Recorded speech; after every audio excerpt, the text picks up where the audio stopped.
Welcome to our channel. Today we how to back up your RSU documents with Carta detailed guide step by step clearly. To begin backing up your RSU documents with Carta, first, log into your Carta account. Navigate to the dashboard where you'll see an overview of your equity holdings. On the left side of the screen, look for the Documents tab and click on it. This will open up a page displaying all your RSU related documents. Identify the specific documents you wish to back up, such as grant notices or agreements. Once you have selected the documents, check the boxes next to each one. Next, locate the option to download, usually represented by a downward arrow icon.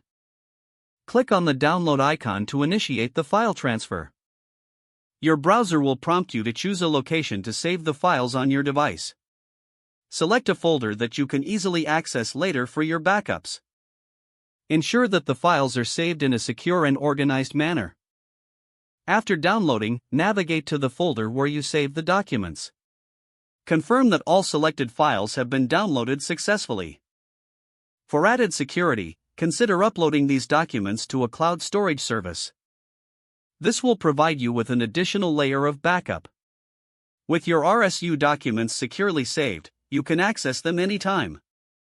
Periodic checks and updates to your backup are recommended to ensure you have the most current versions.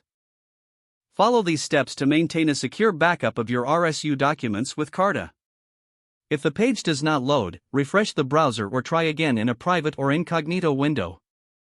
Make sure you are using the correct email address, then retype it carefully to avoid small typos.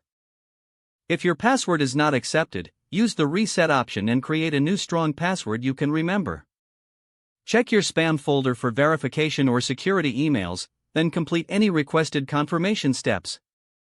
Enable two-factor authentication if available to improve account security and reduce unauthorized access risk. After signing in, review your profile details so your contact information and settings are accurate and current.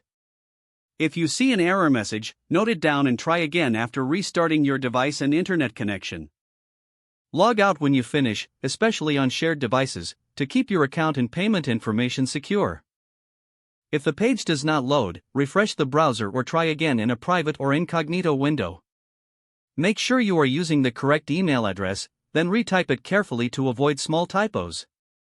Don't forget to like this video and subscribe to our channel for more step-by-step tech guides.